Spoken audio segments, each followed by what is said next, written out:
Good evening, everyone. This is Wayne over at the Alchemical Tech Revolution YouTube channel. I apologize, I haven't posted anything in a couple of weeks here. It's been a very busy and crazy time, both personally and, in the sphere of business and things like that as well. So I haven't had much time to sit and record, but I do intend to start producing some more material here very soon. And we're going to start tonight by looking at an old book here. And this book is a very telling kind of a book as far as the teachings of the mystery schools.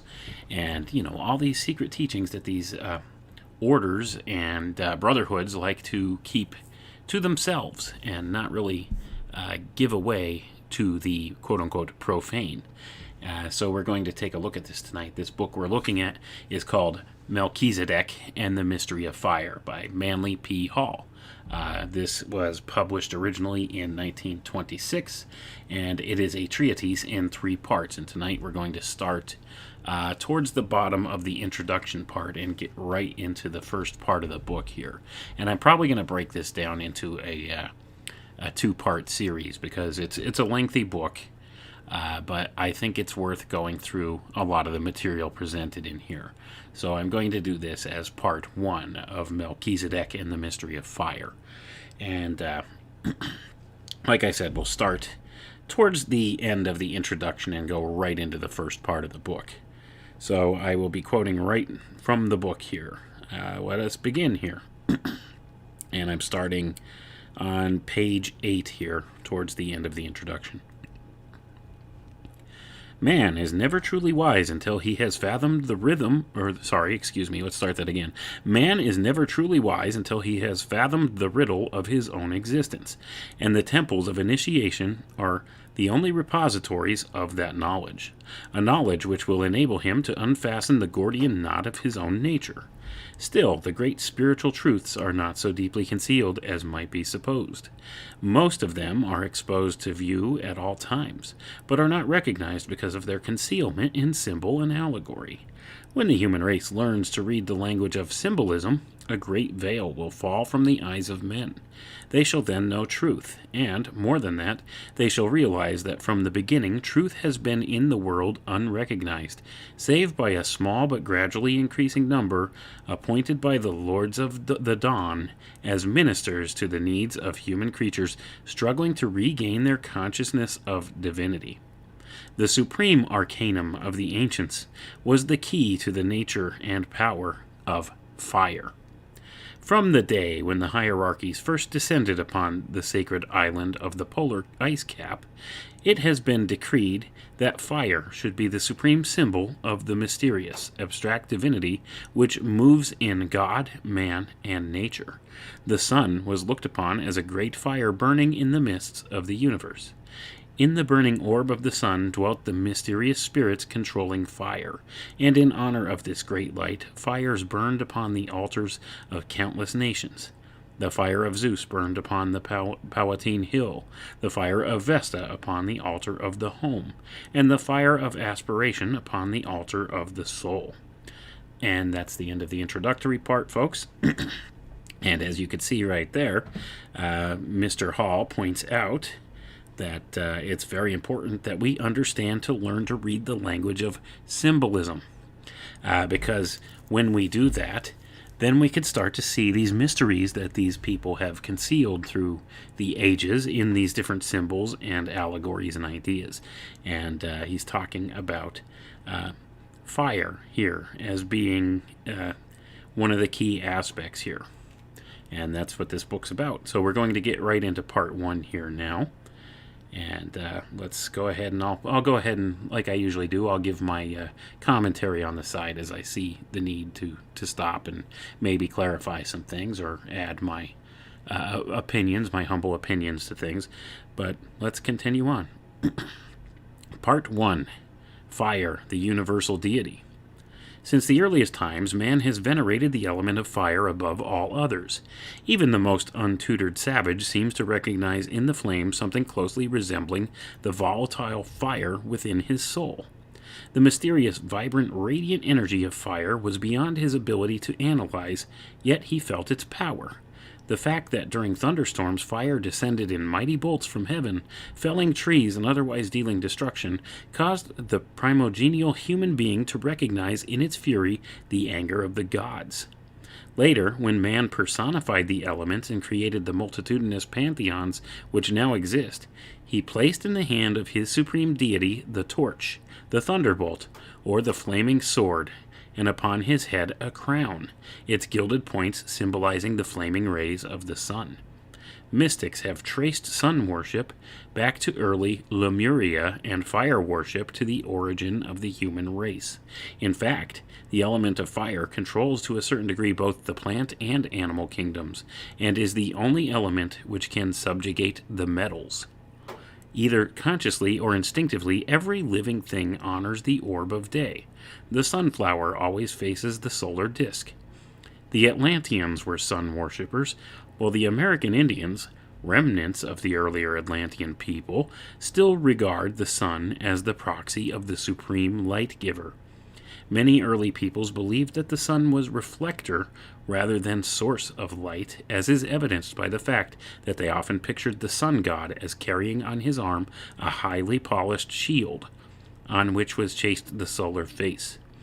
This shield, catching the light of the Infinite One, reflected it to all parts of the universe. During the year, the sun passes through the 12 houses of the heavens, where, like Hercules, it performs 12 labors. The annual death and resurrection of the sun has been a favorite theme among unnumbered religions.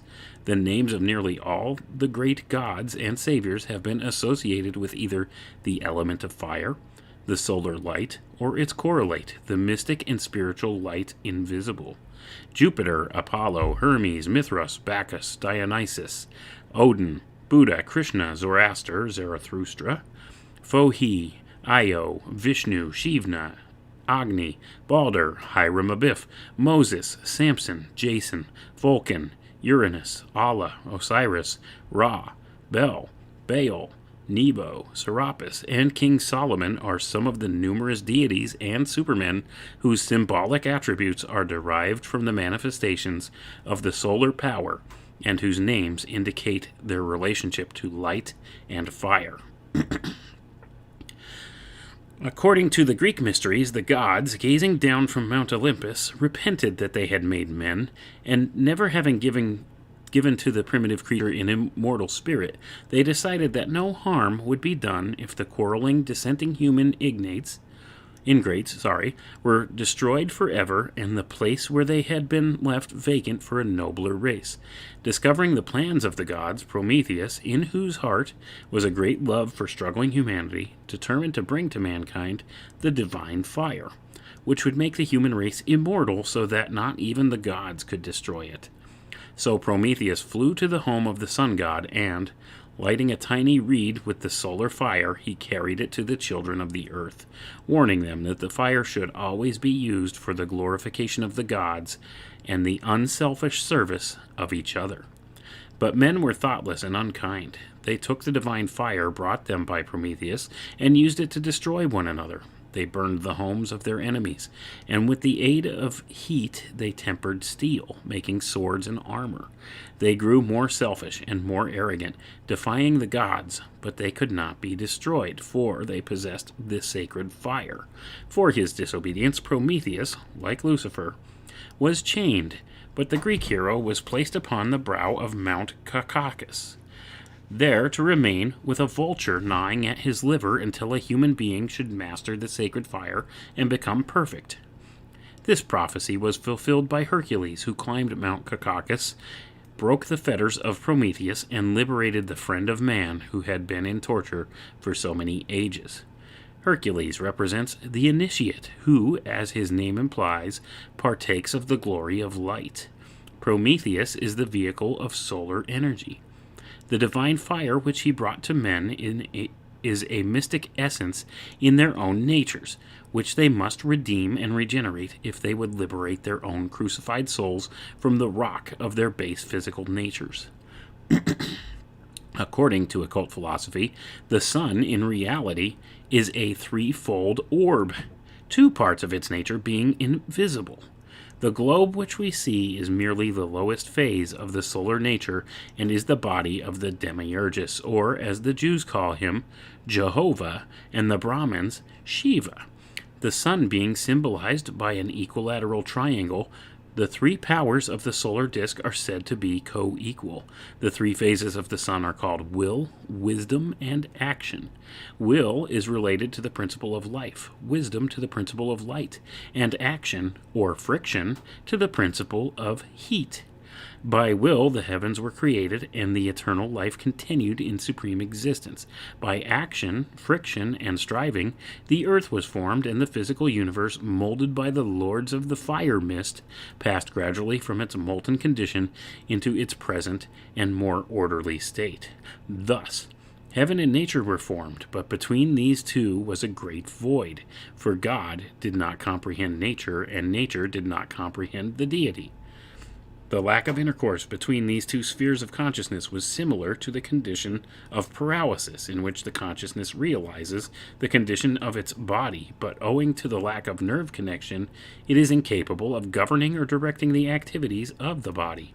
Therefore, between life and action, there came a mediator, which was called light, or intelligence. Light partakes of both life and action. It is the sphere of blending. Intelligence stood between heaven and earth, for through its medium man learned of the existence of his God, and God began his ministration to the needs of men.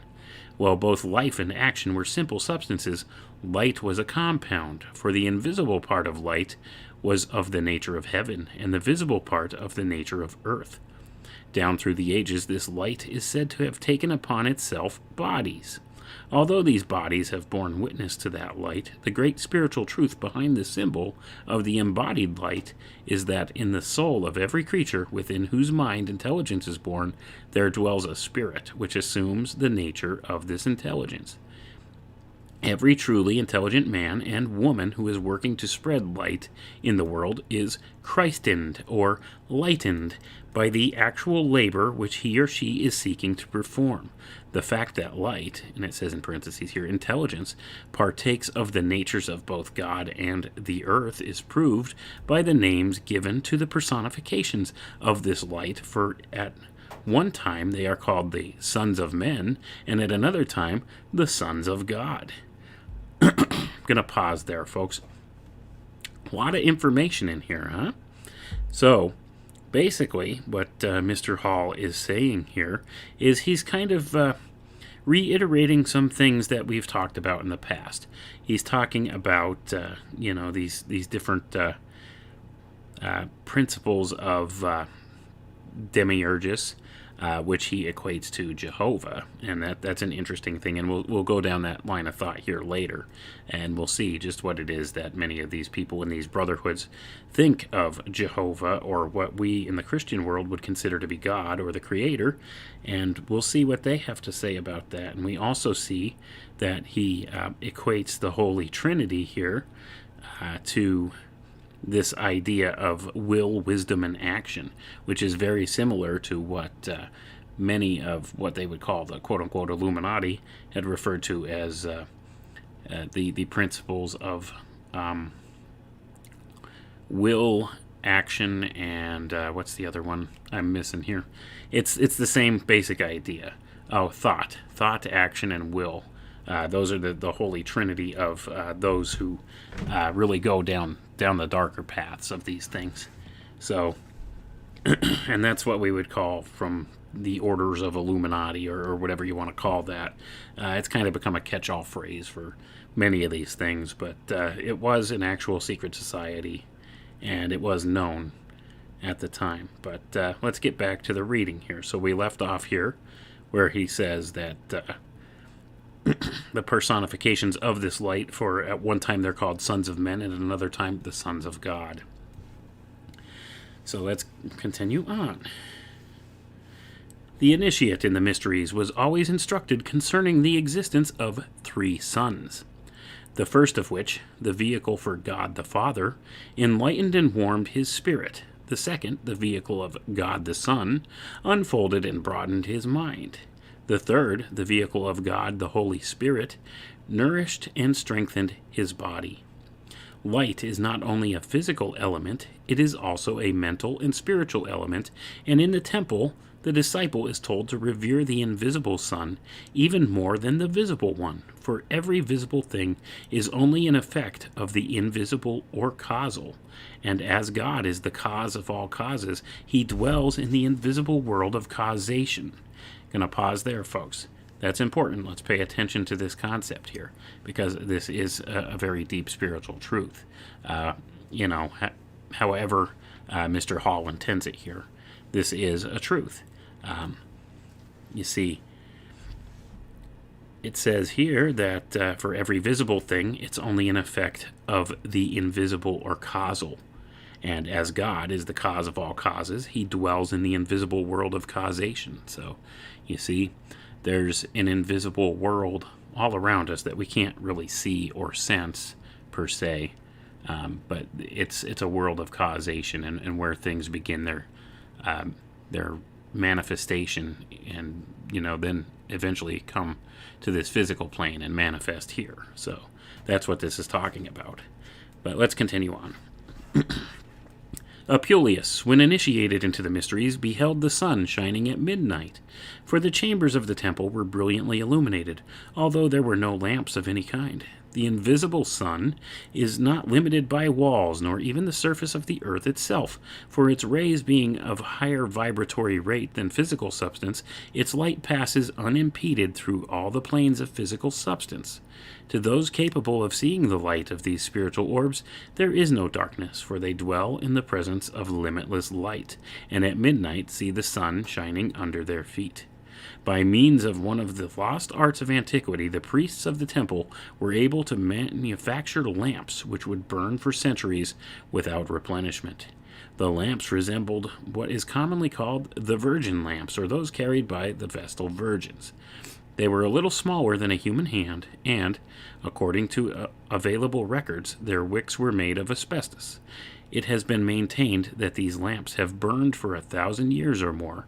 One of them was found in the tomb of Christian Rosenkreutz, which had burned for 120 years without the supply of fuel being diminished. It is supposed that these lamps, which incidentally burned in hermetically sealed vaults without the aid of oxygen, were so constructed that the heat of the flame extracted from the atmosphere some substance which took the place of the original fuel as rapidly as the mysterious oil was consumed. Hargrave Jennings has collected numerous references concerning the times when and places where these lamps have been found. In the majority of cases, however, they went out shortly after the vaults were opened, or else were broken in some strange way, so the secret was not discovered. Concerning these lamps, Mr. Jennings writes, the ancient Romans are said to have preserved lights in their sepulchres many ages by the oiliness of gold. Here steps in the art of the Rosicrucians. Resolved by hermetic methods into a liquid substance, and it is reported that at the dissolution of monasteries in the time of Henry VIII, there was found a lamp, which had then burned in a tomb from about 300 years after Christ, nearly 1,200 years. 2 of these subterranean lamps are to be seen in the Museum of Rarities at Leyden in Holland. One of these lamps, in the papacy of Paul III, was found in the tomb of Tullia, so named, Cicero's daughter, which had been shut up 1,550 years. Madame Blavatsky, in Isis Unveiled, gives a number of formulae for making of ever-burning lamps, and states in a footnote that she herself saw one, made by a disciple of the Hermetic arts, which had burned steadily without fuel for 6 years previous to the publication of her book. The ever-burning lamp was, of course, a most appropriate symbol of the eternal fire in the universe, and while chemistry has denied the possibility of manufacturing them, the fact that many have been made and seen over a period of thousands of years is a warning against dogmatizing. In Tibet, the Lama magicians have discovered a system of lighting rooms by means of a luminous ball of phosphorescent greenish-white color, which increases in luminosity when ordered to do so by the priests, and after the departure of those who are in the chamber, it gradually becomes fainter until only a spark remains, which burns continuously. This apparent miracle is no more difficult to explain then another performed by the Tibetans. There is in Tibet a sacred tree which sheds its bark annually, and as the old bark peels off, an inscription written in Tibetan characters is found upon the new bark underneath. These secrets of so-called savage and primitive peoples incessantly refute the ridicule with which Caucasians almost invariably view the culture of other races. The Druid priests in Britain, recognizing the sun as the proxy of the supreme deity, used a ray of solar light to start their altar fires. They did this by concentrating the ray upon a specially cut crystal or aquamarine, set in the form of a magic brooch or buckle upon the front of a belt of the Archdruid. This brooch was called Leath Maishith, and was supposed to possess the power of drawing the divine fire of the gods down from heaven and concentrating its energies for the service of men. The buckle was, of course, a burning glass. Many of the nations of antiquity so revered the fire and light of the sun that they would not permit their altars to be lighted by any other means than the concentration of the sun's rays through a burning glass. In certain of the ancient temples, specially arranged lenses were placed in the ceiling at various angles so that each year, at the vernal equinox, the sun at high noon would send its rays through these glasses and light the altar fires, which had been specially prepared for this occasion. The priests considered this process equivalent to the gods having actually lighted the fires themselves. In honor of Hu, the supreme deity of the Druids, the people of Britain and Gaul celebrated an annual lighting of fires on what they termed Midsummer's Day. One of the reasons why the mistletoe was sacred to the Druids was because many of the priests believed that this particular parasitic plant fell to the earth in the form of lightning bolts, and wherever a tree was struck by lightning, the seed of the mistletoe was placed within its bark. The great length of time the mistletoe remained alive after being cut from the tree had much to do with the veneration showered upon it by the Druids. That this plant was also a powerful medium for the collection of the mysterious cosmic fire circulating through the ethers was discovered by the early priests who valued mistletoe because of its close connection with the mysterious astral light, which is in reality the astral body of the earth. Concerning this, Eliphas Levi writes in his History of Magic, "The Druids were priests and physicians curing by magnetism and charging amulets with their fluidic influence. Their universal remedies were mistletoe and serpent's eggs because these substances attract the astral light in a special manner. The solemnity with which mistletoe was cut down drew upon this plant the popular confidence and rendered it powerfully magnetic. The progress of magnetism will someday reveal to us the absorbing properties of mistletoe. We shall then understand the secret of those spongy growths which draw the unused virtues of plants and become surcharged with tinctures and savors. Mushrooms, truffles, gall on trees, and the different kinds of mistletoe will be employed with understanding by a medical science, which will be new because it is old. Certain plants, minerals, and animals have been held sacred among the nations of the earth because of their peculiar sensitiveness to the astral fire. The cat, sacred to the city of Bubastis in Egypt, is an example of a peculiarly magnetized animal. Anyone stroking the fur of a domestic cat in a dark room can see the electrical emanations in the form of green phosphorescent light. In the temples of Bast, sacred to the cat goddess, 3-colored cats were viewed with unusual veneration, as was any member of the feline family whose 2 eyes were of different colors. Lodestone and radium in the mineral kingdom and various parasitic growths in the plant kingdom are strangely susceptible to the cosmic fire. The magicians of the Middle Ages surrounded themselves with certain animals, such as bats, cats, snakes, and monkeys, because they were able to borrow the power of the astral light from these creatures and appropriate it to their own uses. For this same reason, the Egyptians and certain of the Greeks kept cats in the temples, and serpents were always in evidence at the Oracle of Delphi.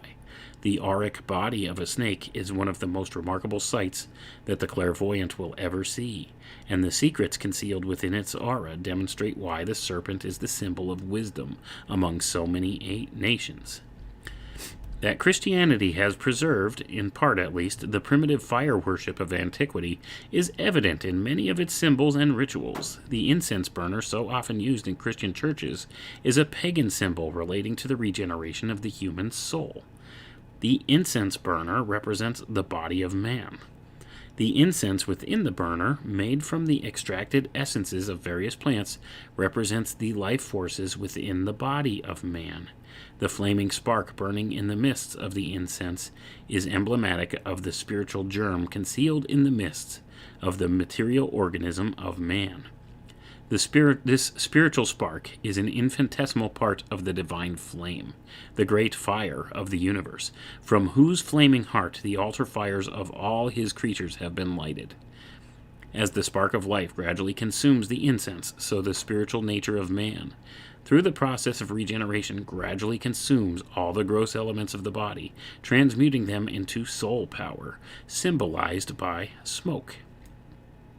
Although smoke is actually a dense and physical substance, yet light enough to rise in clouds, so the soul is actually a physical element, but through purification and the fire of aspiration, it has taken upon itself the nature of intangible atmosphere. Though composed of the substance of earth, it becomes light enough to rise as a fragrant odor into the presence of deity. While some authorities have held that the form of the cross was derived from the ancient Egyptian instrument called the Nilometer and used for measuring the inundations of the Nile, others hold the opinion that the symbol had its origin in the two crossed sticks used by primitive peoples to generate fire by friction.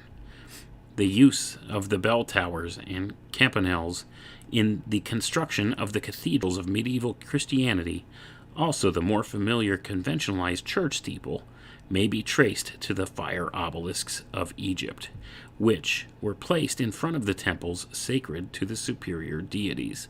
All pyramids are symbols of fire, while the heart used on Valentine's Day is merely an inverted candle flame. The maypole had its origin in similar antiquity, where it is both a phallic symbol and an emblem of cosmic fire.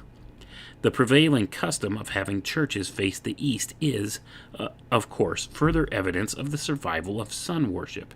Practically, the only branch of the human race that does not observe this rule is the Arabic. The Mohammedans face their mosques toward Mecca, but still have their appointed hours of prayer governed by the sun.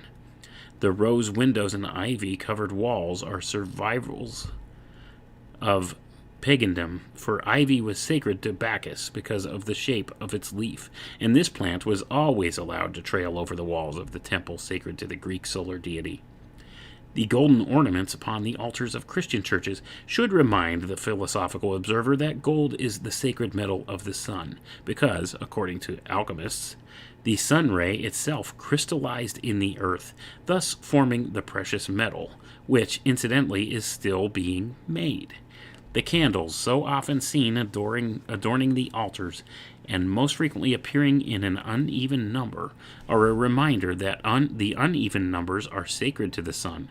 When 3 candles are used, they symbolize the 3 aspects of the sun: sunrise, noon, and sunset, and are thus emblematic of the Trinity. When 7 are used, they represent the planetary angels called by the Jews Elohim, whose numerical and Kabbalistic values are also 7. When the even numbers 12 or 24 appear, they represent the signs of the zodiac, and the spirits of the hour of the day, called by the Persians the Izeds. When only one light is shown, it is the emblem of the Supreme Invisible Father, who is one, and the little red lamp ever burning over the altar is an offering to the Demiurgus, Jehovah, or the Lord Builder of Forms. What oil is to the flame, blood is to the spirit of man. Therefore, oil is often used in anointing, for it is a fluid sacred to the solar power. Because oil contains the life of the sun, it is used in large quantities in far northern lands, where it is necessary to generate an abundance of body heat. Hence, the proclivity of the Eskimos for eating tallow candles and whale oil. The actual word Christ is itself sufficient proof that fire and the worship of fire are the 2 most essential elements of the Christian faith. The rays of light pouring from the sun were viewed by the ancients as the blood of the celestial Lamb, which at the vernal equinox died for the sin of the world and redeemed all humanity through its blood. Rays, it says in parentheses. The mystery schools of ancient Egypt taught that the blood was the vehicle of the consciousness. Gonna pause right there, folks. Now you know why they are so fascinated with bloodlines and tracing bloodlines. And this is important, and this is also why there's always this fascination and fetish with blood with these people, and why they allegedly seek out to drink and eat the blood of especially young people. That's why this stuff, has gone on in the world today. This is exactly why. You see, the ancient mystery schools of Egypt taught that the blood was the vehicle of the consciousness. Okay, so blood is the vehicle of consciousness, and there are, some various things that make this a possible truth here.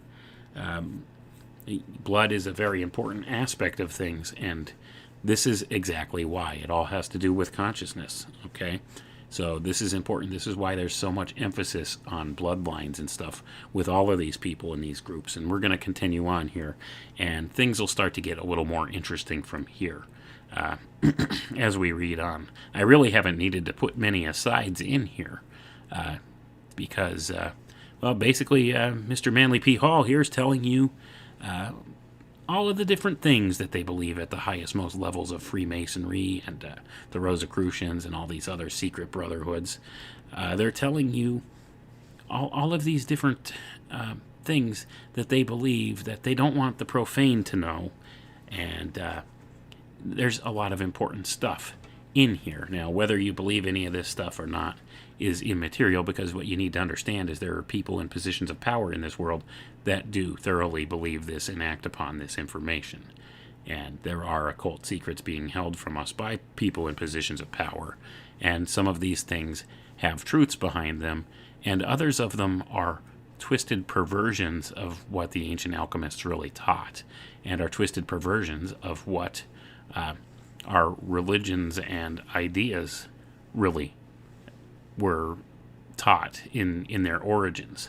So this really twists around some different ideas of Christianity, and we'll see how here later, because the way they speak of Christianity, they kind of try to have it both ways with how they want to portray it, and we'll see that as we continue on. But let's continue on here. We left off here with this sentence. The mystery schools of ancient Egypt taught that the blood was the vehicle of the consciousness. The spirit of man traveled through the bloodstream and therefore was not actually located in any one part of the compound organism. It moved through the body with the rapidity of thought, so that consciousness of self, cognition of externals, and sense perception could be localized in any part of the body by the exercise of the willpower. The initiates view the blood as a mysterious liquid, somewhat gaseous in nature, which served as a medium for manifesting the fire of man's spiritual nature. This fire, coursing through the system, animated and vitalized all the parts of the form, thus keeping the spiritual nature in touch with all its physical extremities. The mystics looked upon the liver as the source of the heat and power in the blood.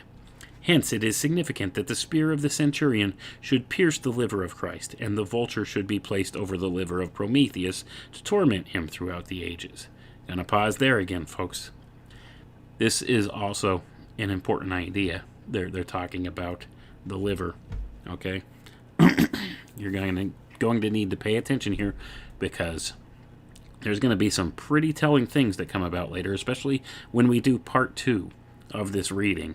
And you're going to be very surprised, some of the information that they've kept hidden from us for so long, and, what actually it entails. Let's continue on. Occultism teaches that it is the presence of the liver which distinguishes the animal from the plant, and that mystically certain small creatures having power of motion but no liver are actually plants in spiritual consciousness. The liver is under the control of the planet Mars, which is the dynamo of this solar system, and which sends a red animating ray to all the evolving creatures within this solar scheme. The philosophers taught that the planet Mars, under the control of its regent Samael, pay attention to that, Samael, we're talking about the fallen angel Samael, was the transmuted sin body of the solar logos, which originally had been the dweller on the threshold of the divine creature, whose energies are now distributed through the fire of the sun.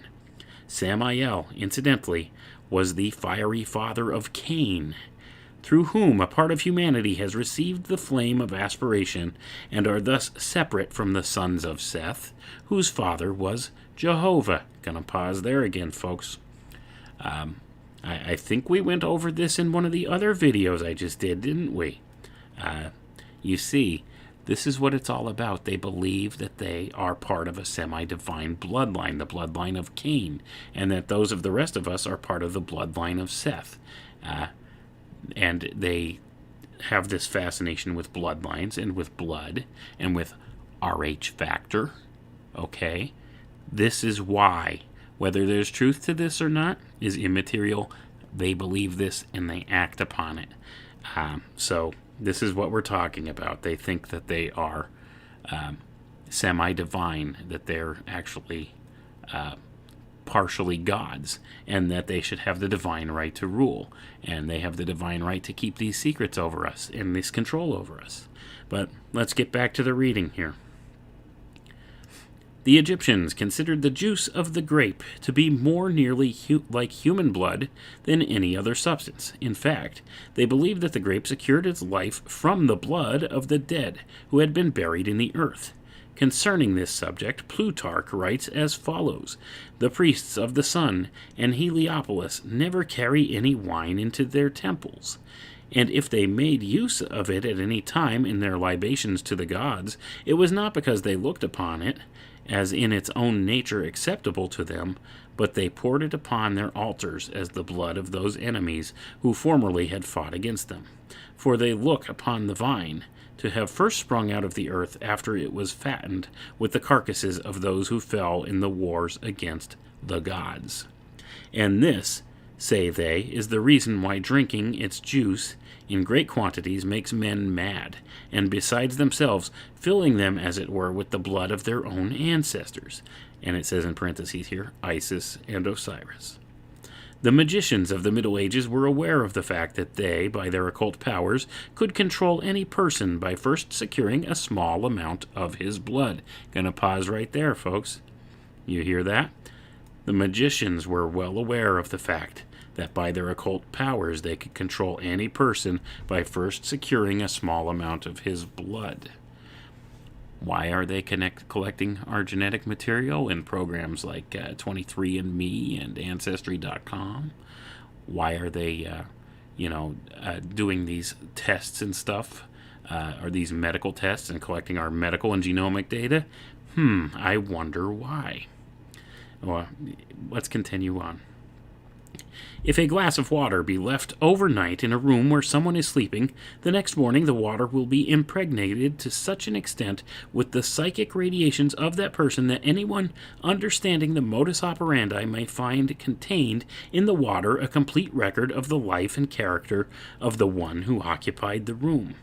These records are transmitted and preserved in a subtle substance, which the medieval transcendentalists called the astral light, an ever-present, all-pervading fiery essence which preserves intact the record of everything transpiring in any part of nature. Gonna pause there, folks. We just read about that a little while back, didn't we? Talking about the astral light, and now you can see what is important about this. You see, this is one of the things that they keep secret from us. This is part of the invisible world, which most people do not have any clue that even exists or that there's such a thing here. All right.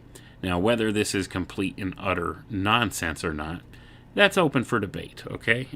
Nobody could really, in a scientific type way, or prove any of this stuff per se. This would probably be something that would be considered more subjective or experiential. But I would not discount it so easily myself. I really think there's something to it, and I think Mr. Hall is giving us some poignant truths here. But you got to keep in mind that anything these guys talk about, you have to take with a grain of salt. Just because it's been passed down through generations that, this is what they claim, this is not any guarantee. It's not just considered to be allegory, or this is not just an allegorical teaching. Okay? And that's the important thing. You have to kind of keep these things in mind as just concepts, just vague concepts, because you could see how many of these different ideas could equate to modern society right now, or them trying to shape things right now, because they're talking about being able to pretty much know everything about people. And this astral light idea, this is allegorical to the surveillance state, isn't it? When you look at it in that way. Why the technological control grid set up? The technocratic control grid? This could be kind of a false equivalent of what they call this astral light. Keeps a record of everything and doesn't lose it. So you could kind of see all day long how a lot of these things could be either allegorized or perverted in a very bad way. Anyway, let's continue on. Don't want to get hung up on that point for too long. The streaming rays pouring from the face of the sun have caused it to be associated with the lion, because of the shaggy mane of this king of beasts. The golden-haired savior gods of many nations subtly signify by their uncut locks the solar radiations. The sun was the king of heaven, and earthly rulers desiring to advertise their terrestrial power delighted to be considered as little suns, their vassals being viewed as planets basking in the glory of the central light.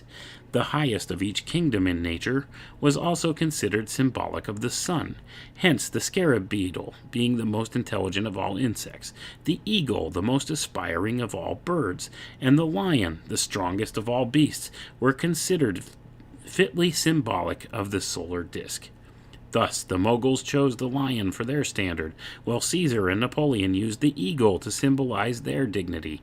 The crowns of kings were originally bands of gold with radiating points to symbolize that they partook in part of the divine power vested in the sun.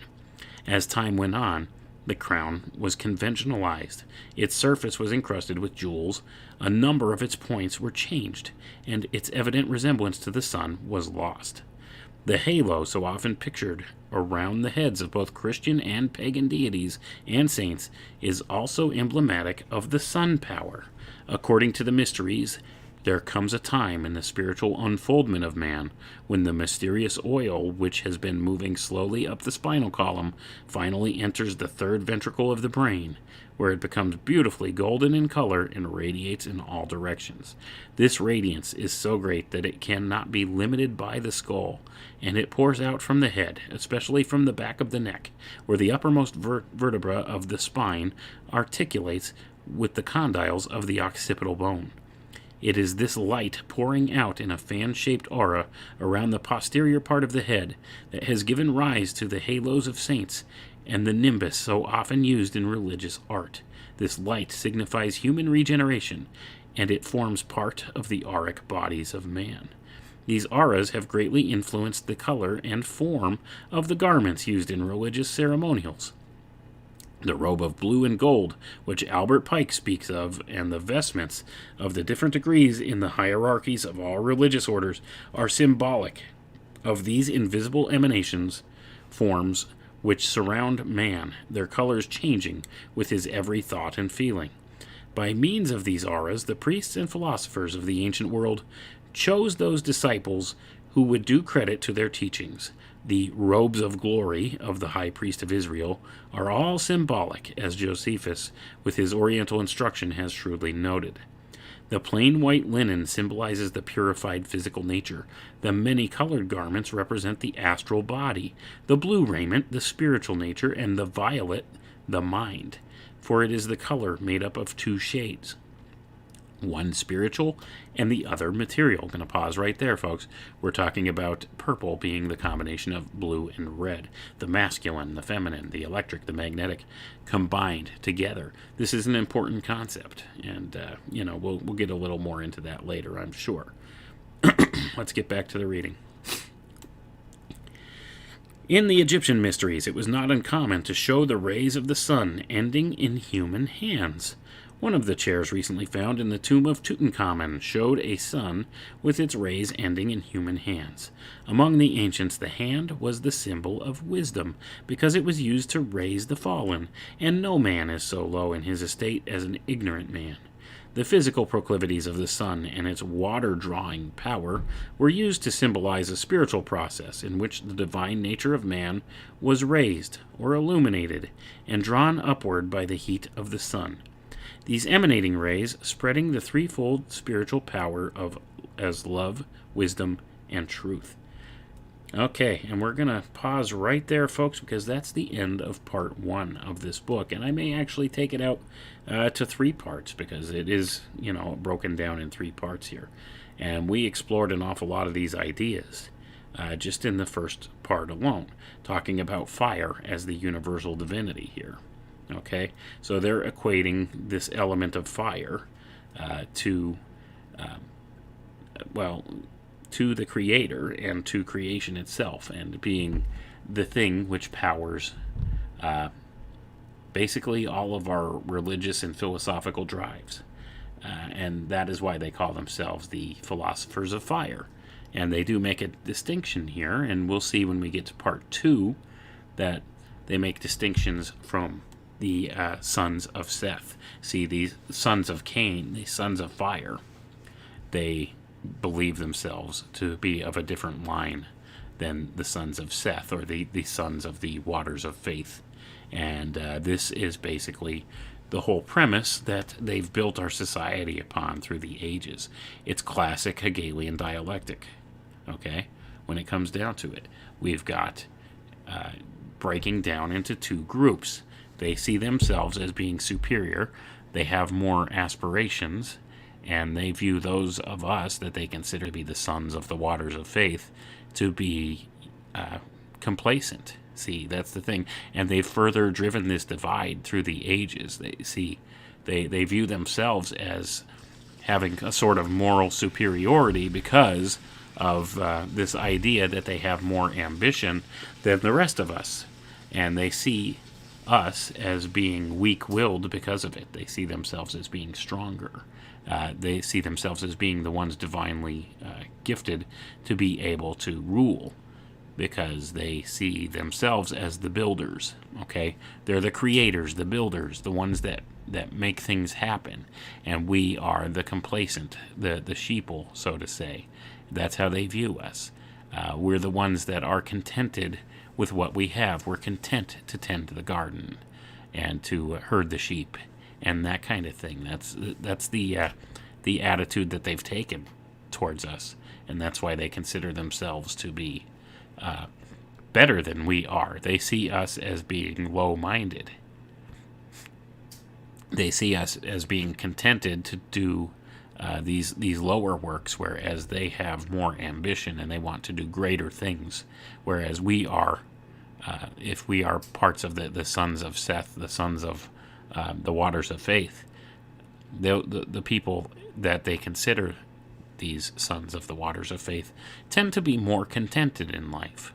Okay, they tend to be more content with the simple things, living in nature, working with nature. This would be like the equivalent of looking at people just living off the land, being content to pick the fruit that's plenty and utilize that, a life of ease per se, as how they view it, rather than having to till the land or work the land. You see, they are the ones that have more ambition. They're the builders, the creators, the ones that actually get things done. That's how they view it. Whereas they view the other side as being the ones that are just content to just take what's easily available for themselves and to live contentedly that way. And these people have a spark about them, or so they claim, that they feel the need for more. So that is what ultimately drives them to seek power. And that is where we have this great divide. Because, see, they seek more and more and more power, because they view this internal fire as a driving force behind them. Okay? And a lot of these ideas are symbolic and could be taken in allegorical ways and stuff as well. But we'll see when we get to part 2 of this book. Things will get really interesting in the ways that they go ahead and compare these two different aspects of humanity. Okay?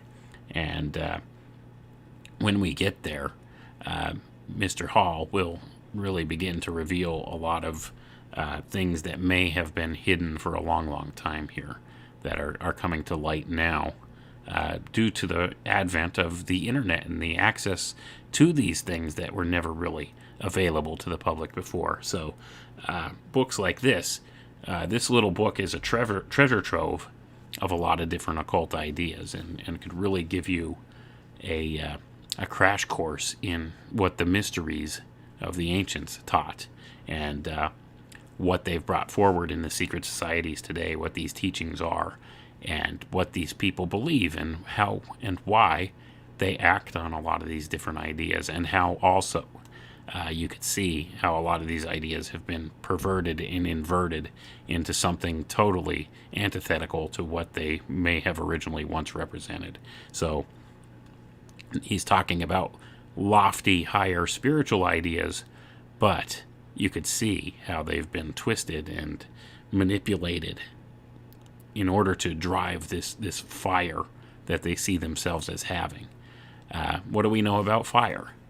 Fire consumes, doesn't it? And that's one of these things we could see. But once again, I'm the important thing to point out here is the division that's been sown between mankind throughout all the ages. And it all points back to this. This is where it all comes from. This is actually the same thing that goes on today with politics. Okay? If you could break this down to its most elemental type thoughts, you're thinking fire and water, Republican, Democrat. Same kind of an idea. You understand? They play one against the other. One is the more ambitious sort, and the other one just wants to be able to live comfortably and not have to work too hard for it. You see, and that's kind of the ambiguity that they put in there. They want to try and keep people divided and thinking along these lines, even though there may not be actual truth to that. They want them to think of their opponent in the opposite way. You know what I mean? They want these people to think that they're in the right, and they're the hard workers, and they're the ones that deserve to be able to set policy. And the ones on the other side of the aisle, well, they're just the freeloaders. They're the useless eaters, you see. And they play these off against each other, and both parties are prone to this, and both parties are manipulated in this way. They both think that they're the sons of fire, so to say, in this allegorical idea. So your Republicans think that they're the ambitious ones, and they're the sons of fire. And your Democrats have the same thing. They think they're the ambitious ones and are the sons of fire. And these people will try and do things to placate the ones that they consider to be their opposites, the sons of Seth, the sons of the waters of faith. Remember when Obama said that we cling to our guns and religions? You remember that? We're bitter clingers. Do you remember that whole thing? Quite a few years back now. That's what he's talking about. This was a put down for the sons of the waters of faith, you see, because they believe themselves to be superior. Okay, they believe that they have this fire, and that the fire is the greatest of all elements. And I know this may sound like a stretch for some people out there, but when you look at it through the lens of allegory, this is exactly what has been going on from time immemorial. And this is why we have such divides in this world right now. The division is being sown, and it's becoming deeper and deeper. That's what's going on, because it's used as a control structure. Okay? And that's what it is. It's the division, dividing the fire and the water, and having them fight against each other and oppose each other, rather than working together. in ways that are possible. And we'll get to that later as we get further down this series. But I think I'm going to bring this one to an end right here and call this part 1. And we will do this in 3 parts. And this is, once again, a Manly P. Hall book called Melchizedek and the Mystery of Fire, originally published 1926, Philosophical Publishing House. This was Mr. Hall's own publishing company that he founded way back when. So, a lot of important ideas in here. If you guys could get a hold of a copy of this book, get it and read it, and your understanding will increase, and you will understand further why certain things are happening in the world and what the motivations are behind the people steering it. Anyway, that's all I got for tonight, guys. Thanks for hanging out with me, and we'll catch you on the next one. Look forward to doing part 2 of Melchizedek and the Mystery of Fire. Catch you later.